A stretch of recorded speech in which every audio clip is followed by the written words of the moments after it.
Hi students, welcome to KC Botany. 12th chemistry public examsல expect பண்ணக்கூடிய questions தான் பார்க்க போறோம். 5 mark question. ஆல்ரெடி இந்த questions எல்லாமே நம்மளுடைய வாட்ஸ்அப் குரூப்ல வந்து ஷேர் பண்ணியாச்சு. KC Botanyலையும் ப்ளஸ் வந்து மெம்பர்ஸ் குரூப்லையுமே நம்ம வந்து ஷேர் பண்ணிட்டோம். இண்டிவிஜுவலாக Tamil medium and English medium ரெண்டு மீடியம் ஸ்டூடெண்ட்ஸ்க்கும். ஸோ ஜாயின் பண்ணாத ஸ்டூடெண்ட்ஸ் டிஸ்கிரிப்ஷன் லிங்க்கில் இருக்குது, முடிஞ்சால் ஜாயின் பண்ணிங்க. ஸோ இதில் சாப்டர் 1 and 2 15th வரைக்கும் என்னென்ன கொஷின்ஸ் வந்து இருக்குது அப்படிங்கிறத சிம்பிளாக கொடுத்துருக்காங்க. அதை வந்து நோட் பண்ணி வச்சுங்க. ஃபஸ்ட்டு பார்த்தீங்கன்னா நுரை மிதப்பு முறை, மின்காந்த பிரிப்பு முறை, புல தூய்மையாக்கல், அதுக்கடுத்து மின்னார் தூய்மையாக்கல், அலுமினியத்தோட மின்னார் உலோகவியல். ஸோ இந்த கொஷின்ஸ் எல்லாமே நோட் பண்ணி வச்சுங்க சாப்டர் 1ல்.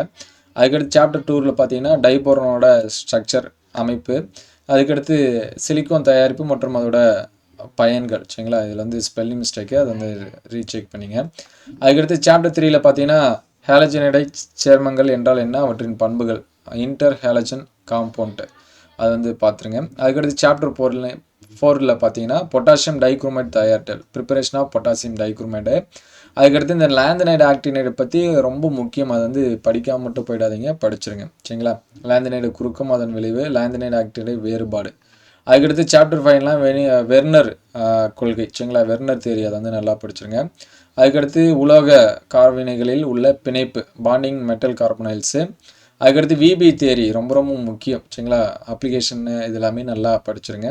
அதுமாதிரி விபி கொள்கை இதுவும் நல்லா பார்த்துருங்க. அதுக்கடுத்து சாப்டர் 6 பார்த்தீங்கன்னா படிக வடிவமுடைய மற்றும் படிக வடிவமற்ற திண்மங்கள், ஷார்ட்கி இஃப்ரங்கள் குறைபாடு, இந்த எஸ்சி பிசிசி எஃப்சிசி.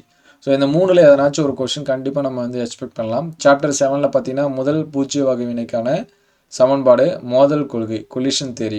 அதுக்கடுத்து ஆஸ்வால்ட் நீர்த்தல் சோதனை, சாப்டர் 8 ஹெண்டர்சன் ஈக்குவேஷன், இது வந்து ரொம்ப முக்கியம். அதே மாதிரி சாப்டர் 9ல் பார்த்தீங்கன்னா நெஸ்ட் சம்மடு, டேனியல் மின்கலம், கோல்ராஷ் விதி, அதோட பயன்கள்.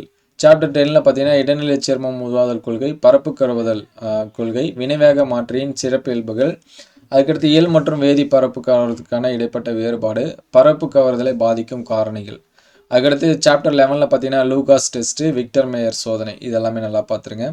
அதுக்கடுத்து சாப்டர் 12ல் ஆல்டால் குறுக்க வினை, கன்னிசாரா வினை. அதுக்கடுத்து ஃபார்மிக் அமிலத்தோட ஒடுக்கும் பண்பு.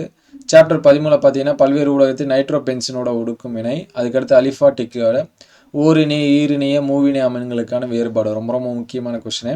அதுக்கடுத்து சாப்டர் 14ல் பார்த்தீங்கன்னா குளுக்கோஸு ஃப்ரக்டோஸ், இதோட ஸ்ட்ரக்சரு.